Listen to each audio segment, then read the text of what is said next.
Today is Sunday the 25th of July, 2021. I'm Keith Warr, and welcome to another episode of Homeless on the Space Coast.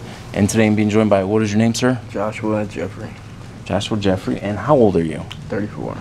And where are you from originally? Tulsa, Oklahoma. And how long have you been in Titusville now? Since 99. Okay, so did you go to high school here for a little while, or? Yeah, I went to high school here. I ended up dropping out because at the time I thought I knew everything, and then I went back and finished up just about 5-6 years ago. So you got your GED or something? Actually, I got a high school diploma. I went to a little church over there off Dixie, and you pay them so much money and then take a test to get your high school diploma. So. Okay, well that's nice. And after that, did you try going to college or any trade schools? No, I never really liked the idea of college. It seems like somebody else spewing out their ideas of history, and it's like I can make my own opinion. So okay, sounds kind of cocky, but yeah, but I mean, there's trades. You know, you could go for a trade too. You know, it'd be a carpenter or plumber, or something like that. I actually always wanted to go into the military, and laziness, I didn't end up doing it, but yeah. Okay, so what kind of jobs have you done since high school to kind of support yourself? I've had hundreds of jobs, but mostly food industry, fast food. Like I worked Wendy's, Taco Bell, McDonald's, just about every fast food place. But I also worked at Carrabba's, Chili's, yeah. And then I finally got tired of the whole. Seems like the atmosphere in restaurants, it's like everybody's just negative all the time. So, were you serving food, cooking food? I was cooking food.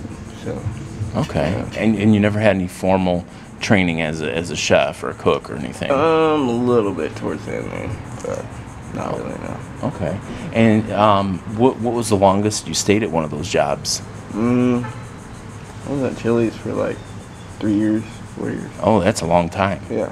And did you get promoted to like shift manager or anything? No, I never really had any aspirations past just making a paycheck. So. Okay, so you just wanted to kind of clock in, get paid, do your thing, go home, and I get that, because sometimes then they put you on salary, then they work you to death, and all that kind of stuff. So.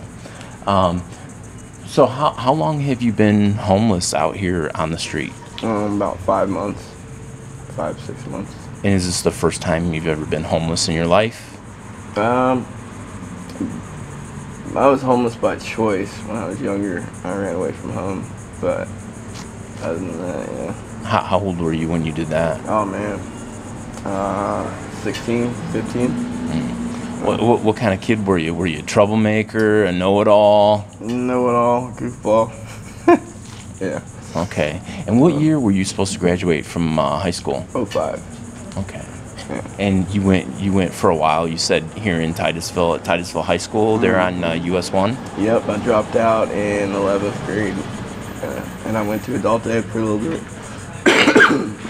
Okay. I got, I actually only had 6 credits left, but me and my dad got into an argument, and I thought I knew better, so I left. And your parents today, do you get along with your parents fairly well? Yeah, we get along. I just like to make my own way, I guess. There's nothing against them. They're really good parents. I just hard-headed, I guess. And do they know that you're homeless right now, that you're on the street? They do. They've helped me quite a bit. But you can only do so much, and then you gotta let somebody else grow, Yes, yeah. Well, what kind of stuff have they really done for you? Oh man, my dad, probably between me and her, over $1,000 helping us when we were staying in hotels. But you can only do so much. They're both retired, so they're older, they're elderly, they don't really have a paycheck anymore. Right. They're retired, they're on savings and Social Security and things like that. And he said, "I love you, son, but at some point I gotta take care of me." Yeah, absolutely, which is understandable. We all kind of have to make our own way and do for ourselves. So, but how have you been married? Have you been married in your life? No. No. I ran away from that. Okay. How about long-term relationships? You've had long-term relationships? This would be my longest relationship. Okay. 8 years. So you're with a woman. She's off camera. Doesn't want to participate. So we will refer to her. So we're not going to use her name. Okay. So and how many years have you been with her? 8 years. 8 years. And do you guys have any children together, or? We have 2 kids, Elijah and Kiara. That's a sad subject, but yeah. Kiara actually, right before we were homeless, she was like a freak accident. She stopped breathing, and I did CPR on her and got her breathing before the paramedics got there. But we just moved in with these 2 people that we didn't really know, and apparently they found like drug paraphernalia in her room and in the kitchen or something like that. So they were like, this is now a crime scene. So I didn't even get to go see my daughter in the hospital, and I haven't seen her in person since then. It was just because of COVID happening right after that. I got visitation on the phone, but that was it. So that was what, like about a year and a half ago or so? Yeah. And were you or anyone else charged with a crime for that? No, it was a freak accident. Just an accident, okay. And these people that you were staying with, were they kind of known drug addicts?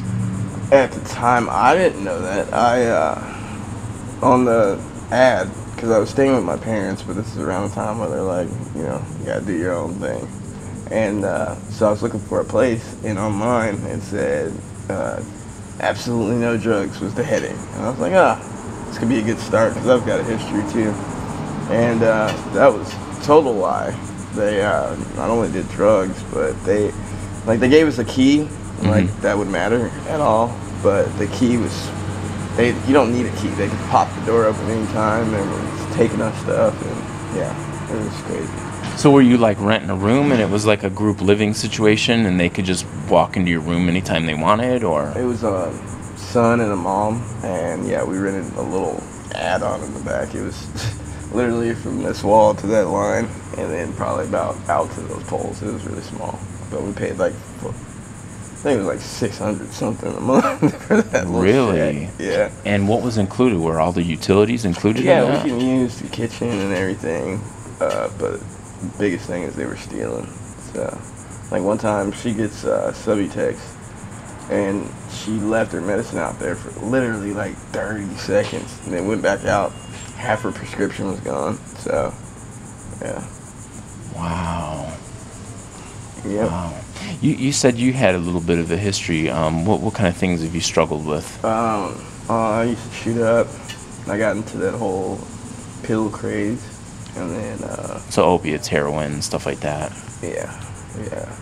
And then I don't know. When my daughter was born, something changed. I wanted to put my best foot forward, And then when that happened, kind of got back into it for a little while, because that's obviously devastating to see your daughter not breathing in front of you. So yeah. How did you get clean the first time? How did you were you, because you I would imagine you were probably physically dependent, right? Yeah. You were on it for a while. Yeah. So how did you get past that? The first time I actually got into an argument with her, and it was on Thanksgiving night, and the police were called. They show up. Obviously, somebody's got to go to jail. So I went to jail, and then I sobered up in jail. So, oh, that's a hard way to do it. Yeah, but it was the best way. So, wow. Because they ended up putting her on Suboxone, which sometimes I think that's worse, because the Suboxone are strong. They get you messed up. So it's like going from one drug to another, Right. Well, I mean, you got to do something about the physical dependence, because people can die from the physical dependence. I mean, it's not a game. A lot of people think it's just a matter of just quit, but it's not. That's true. So you said she's still on Suboxone. It's crazy, man. So do you guys have health insurance, or like how do you afford it? She I forgot how she gets her insurance. I think it's ELC or something like that. It's like Medicaid or something. Yeah, and they pay for it. And it's insane to me because, I talked to the doctor, and he like upped her dose. And I'm like, aren't we supposed to be going the other way? You know, and he has not brought it down. And it just feels like that they want to get people strung out sometimes, you know, like. Well, there may be reasons you and I don't understand that true. They did that, you know. You know, sometimes people need to be stabilized before they can get off it too. So that's very true. That could be a thing. That's I mean, I can say that we really don't need it. I know for a fact because there's been times when we've had to sell them. So, and she's been perfectly fine without them. So, not necessary, you know. Right. So, what do you guys do for income, or how do you guys feed yourself? I was working back at the job. I left like twice, and the guy, it's the boss now, Biz. He's a really good man. So he was giving me an opportunity, but I just left again because it's really hard work, man, lifting cinder blocks all day. And at the time, I was staying with one of our friends, kind of on and off, because this girl, she likes to argue and get in fights and everything. So, excuse me. It was more her and the girl getting into an argument, but of course I got to go with her. So, being kicked out at 3 o'clock in the morning, you know, that kind of took a toll, and it was kind of a mutual agreement, you know. They wanted to help, but at the same time, you got to show up every day. And also sleeping on the concrete, it makes it really, really hard because that's back-breaking work, you know. Yeah, absolutely. So working all day and then being homeless, like not having anywhere to go and rest, not having a bed, you know. And sometimes I'll hear people criticize people that are on the street, and they'll say, well, it's just a matter of getting a job. And I say, well, how can you show up to a job clean the very next day? You know, you've worked all day, you're sweating, you're dirty, you're whatever, and then you got to sleep in the woods or sleep on the street, and then show up to work and be around other people, or, you know, work at the pub. Who wants you to serve their food at a restaurant or something when you can't be clean? And there's also some people that, like, when I was over by 95, I actually tried to start working at Best Western. Because I figured if I got a job at a hotel, you know, that might make it cheaper for the hotel. So, you know, it'd be a great thing. But the lady, she didn't say it outright, but she was like, oh, well, you have a felony. And I was like, no, I don't. I've had jobs that I know you can't work with if you have a felony. And then she was like, oh, okay, well, you have repeat offenses. And I was like, no, I've never done the same thing twice. I learned from my mistakes. And then she was like, well, you better go check again. And I'm like, dude, just making excuses, you know? And I think it was because she saw that we were homeless. And, yeah. It does happen. You know, people don't say or admit it, but that is the truth sometimes of why somebody doesn't get a job, is because they're homeless. When you did fill out the application and they asked you for an address, what did you use? What did you say your address was? I've always used my parents' address, and they've been cool with that. They'll drive me out my mail whenever I have anything come. So. Okay. And what about your health right now? Do you have any health issues? I got a cold coming on. That's oh, okay. But you don't have like high blood pressure, diabetes, cancer? She actually has, what is that called? Where your vitamin C is low. Man, I can't think of the name. Scurvy? No. Because of it, she bleeds a lot. So, like, you gotta be careful. Okay. So, yeah. So you gotta worry about her health. So you watch out for yourself here on the street, and you watch out for someone else. Yeah, I pretty much look after her. She's just a lot sometimes, but man, I love her to death. So. Yeah. And what about the public? Like, how have people treated you? Have you had anybody that's really been mean or nasty? You said you had one lady come up to you. Yeah, that was when we first got here. Yeah, tell that story. I'm asleep, and then I just hear, hey. And I wake up and I'm like looking at her like, who are you? And then she's like, you know, God he gave you arms to work and gave you legs to get to a job. And I was like, yeah, sure. And then she was like, you shouldn't be out here in front of everybody. And like I said, I try to get a lesson out of everything because everybody has something to teach, you know. Right. So I get what she was trying to say. She was trying to motivate me, you know. And some people, that's how they motivate. So, and it was pretty motivating. I never want to be in that position again. I'll tell you that. Okay. And I don't want you to give a location because I don't want to do that because I don't want you to harass. But where do you guys generally sleep? Do you guys sleep in the woods, behind a gas station? Like, describe it kind of vaguely. We were in the woods, but now we've been like kind of out here in the open because there's no stores right here. So you don't have a tent? No. Or like a tarp set up, or? No, we normally use this tarp right here, and then we'll put 2 baskets right here, and then just cover up our area. And then she'll normally sleep in the chair. I'll be on the floor. So. And how about law enforcement chasing you out of here? Any of that? Honestly, we saw it more when we were over at the church because they were wondering if we were vandalizing or anything. But we cleaned up after ourselves. Like, oh, this is not from us. Normally we clean up, like, and keep our area clean.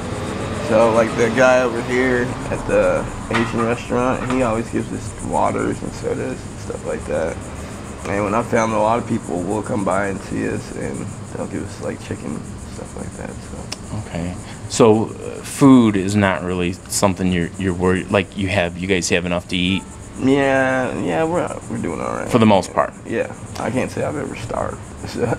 Okay. And then what do you guys do for clothing? Like, how do you wash your clothes or get new clothing? We got friends around that'll help us, you know. They don't have the means to let us stay there, but, you know, they can help us out, so. So they let you shower there and kind of clean up a little bit? Shower, and then, of course, we get handouts. Like, this is always appreciated. And a lot of times I'll try to get the wipes and everything, so that way I can just stay wiped up, stay clean, you know. Yeah, I used to have a lot more people would give me some things. I had one lady, her and her husband, Bill in particular, great people, and they would just, you know, go out and shop and get me some toiletries and things to give people. Yeah. And but, you know, with COVID and everything how it is now, I'm really thin on supplies to give to people. But there is a group page on Facebook called Homeless on the Space Coast. I don't know if you do Facebook. Yeah. But you should join that, and there are people there who, you know, sometimes they know of resources, if you know, rehab services, if you're needed any of those, or jobs, or, you know, clothing or tents or whatever, you know. And sometimes people are tapped out. That happens too, you know, especially right now with COVID, things are really thin. But how about right now for you? Do you need rehab services? No, I don't need rehab services. I just man, it's motivation is the hardest thing. Sometimes just the whole situation, it's embarrassing. And like today, I had a list of jobs I was supposed to go apply for. And we got into an argument last night, and then it's just like, man, sleep all day. And before you know it, the whole day's gone. Before you know it, the whole week's gone, you know, and it just goes so quick. So you feel like you're kind of living the same day in and day out. It's like that movie Groundhog Day. It's the same thing every day. Yep. Just wake up, try to get food, and try to do better, you know. So I'm not trying to embarrass you or make you feel bad or anything like that, but I have to ask you, what is going on with your dental health? What's going on with your teeth? It almost looks like meth mouth. No, well, I did used to do that, but no, this happened a long time ago. Sweets and not taking care of myself. Okay. I was like, during my whole party stage, I did not brush my teeth. I was just waking up, drinking, and yeah. Okay. And after a while, it started with one tooth, and it cracked, and it got rotten.